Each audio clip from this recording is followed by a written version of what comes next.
Vic. Ouais. Dis-moi un peu. Ouais. Tu n'en as pas marre, toi, de cette attente-là? Non? Pourquoi? Écoute, ça bouge dans toute la région, dans toute la France et dans toute l'Europe. Et nous, on est là, plantés, au bord du Gardon. Patience, Sardou. Oh, on a déjà eu notre dose de combat, tu trouves pas, non? Écoute, il faut virer les boches plus vite que ça. Sardou. Oui. Je te l'ai dit que j'étais chasseur. Ah non. Tu sais la chasse, hein? C'est l'affût. Ouais. La tente. Ouais. Alors calme-toi et profite de cette fin de journée. Profite, profite. Donne-moi tout ce qu'il y a à faire. On va se bouger un peu quand même. Hein. Sardou, Martial, je te dis. Zigel est parti aux informations et il va pas tarder à revenir. Et t'inquiète, on va en tuer du gauche. Dis, c'est un type incroyable, non, ce Zigel? Ah, moi je trouve qu'il est incroyable. Tu le savais, toi, qu'il était juif? Moi, ça ne me dérange pas, hein, mais qu'est-ce que tu racontes? Il vient avec nous au culte. Il connaît tous les chants, tous les repas. Je te dis qu'il est juif. Et même, il est parti de Paris avec toute sa famille pour se réfugier en Lozère, hein, pour éviter les rafles. Alors, il est d'origine polonaise, et moi, Sardou, moi. Et ça, je le sais. C'est un juif, polonais, et converti au protestantisme. T'es sûr de ce que tu racontes? Ah, certain. C'est le pasteur Chazelle là, de Vébron qui l'a baptisé. C'est même lui qui me l'a dit. Oh, ben alors là, je suis comme deux flannerons, hein? Je te dis, c'est un type incroyable. Incroyable. Voilà du monde là. Oh. Ah, c'est pas la première jeunesse, hein? Vous êtes sorti du groupe des FTP? Et non, on est venu faire un tour à la pêche là. Monsieur Clément Montcorin, je suis le président du comité de libération de Moussac. Et moi, son adjoint, Étienne Fricot. Le temps que vous avez été libéré, vous? 4 jours. Vous avez des nouvelles, hein? Quelle nouvelle? Aucune nouvelle. Même pas des nouvelles sur ce qu'on est venu faire ici, là?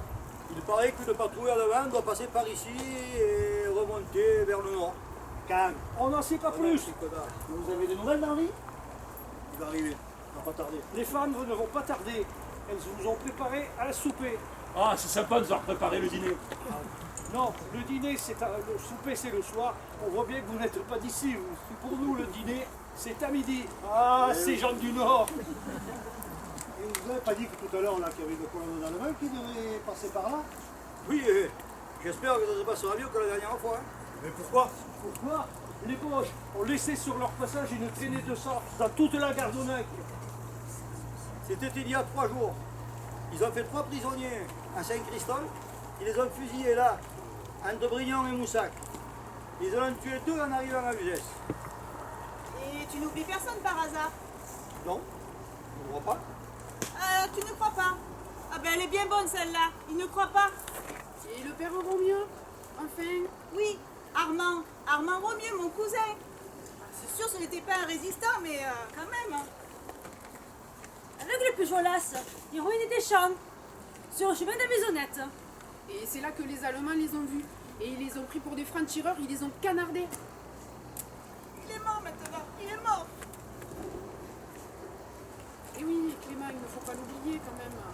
Oui, je m'excuse, Lucien, mais c'est vrai que c'était pas un résistant, mais c'est une victime quand même. Il faut pas oublier non plus Georges Couder, Lucien Durand et Régis Audigier, le prisonnier.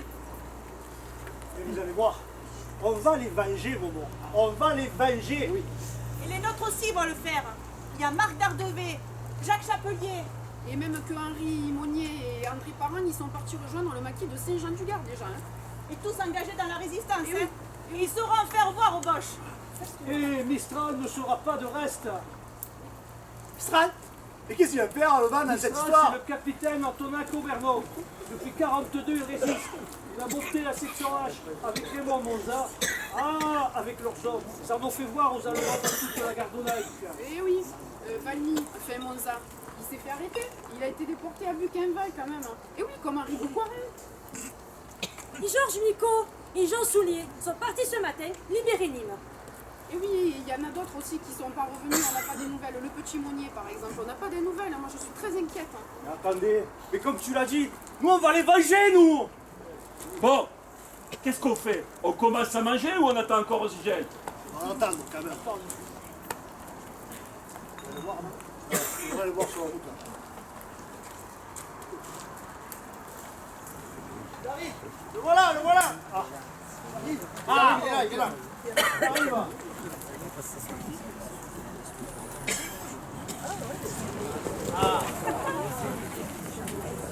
Alors, il paraît que le gauche arrive. Oh, tu calmes, tu calmes.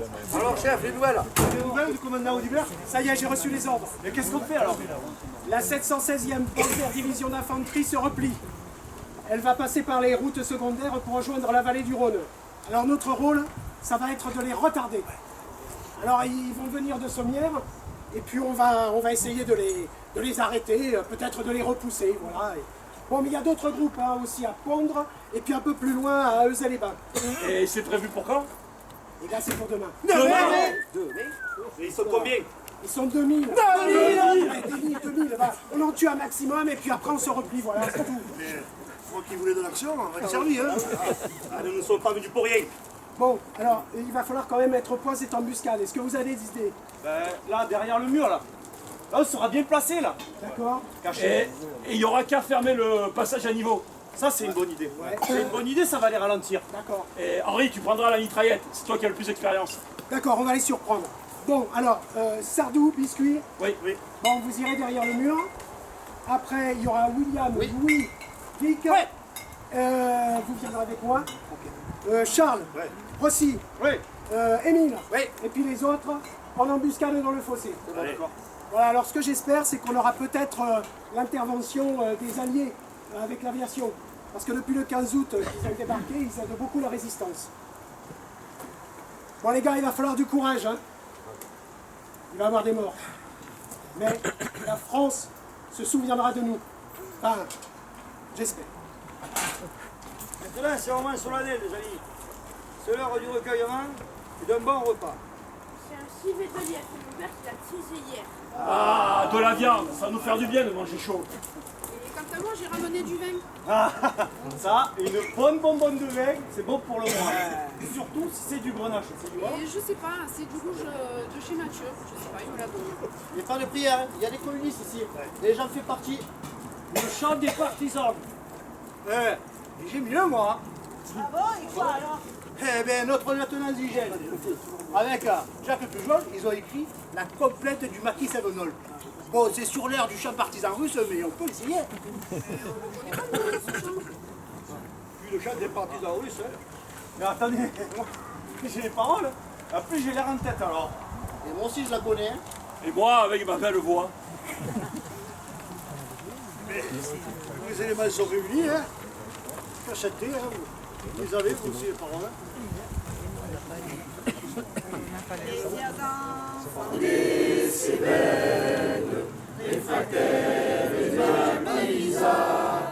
montre qu'ils ont dans les veines le sang pur des Camisards. Sur les drapeaux de la France, pour garder leur liberté, comme à la tour de Constance, ils ont écrit résister. Pour finir en esclavage, ils vont par les monts et les bois, où l'on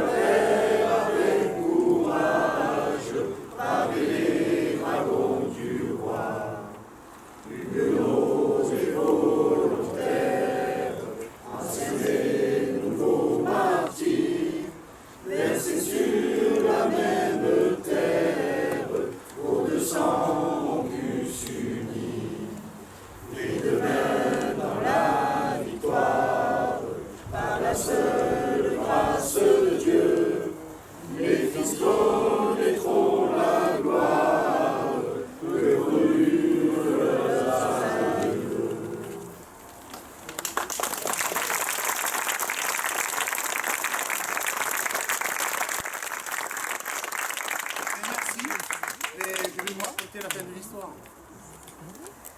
Le lendemain, le vendredi 25 août, vers 6 h du matin, une colonne de la 776e division d'infanterie allemande est bien passée par Moussac, soit près de 2000 hommes.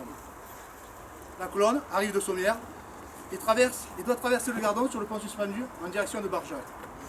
Les maquisards sont postés dans le parc de l'ancienne Villa Nègre, qui est juste là. Les Allemands, en cette période, sont très méfiants. Depuis leur départ, ils ont subi de nombreux accrochages. Leurs éclaireurs, des soldats à vélo, aperçoivent le passage à niveau de l'ancienne voie ferrée, nos RGS fermés. Ils se doutent d'une embuscade. Ils informent le convoi. Un nombre important de soldats contourne le parc et surprend les résistants.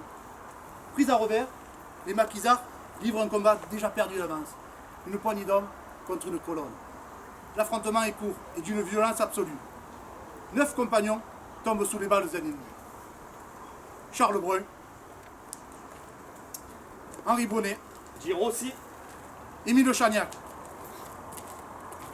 Louis Corbier, Charles Marchand, Guy William, André Jouve, Guy Sardou, André Piezot, Vic, Henri Pieskowski Dis biscuit. et Henri Zigel. Henri Zigel qui était le chef de ce groupe. L'ennemi lui coupe ses 2 mains en représailles de son action à la mitraillette. La colonne reprend son chemin, traverse le Gardon par le pont de bois. Elle est attendue à Eusée-les-Bains, au lieu-dit des baraques, pour un combat aussi sanglant. L'important du devoir de mémoire, ce n'est pas uniquement de célébrer le passé, mais de construire le présent et l'avenir pour éviter de reproduire les erreurs. Pour finir, je cite Martin Gray. Nos vies avaient la résistance de la pierre et nos pierres l'éternité de la vie. Merci.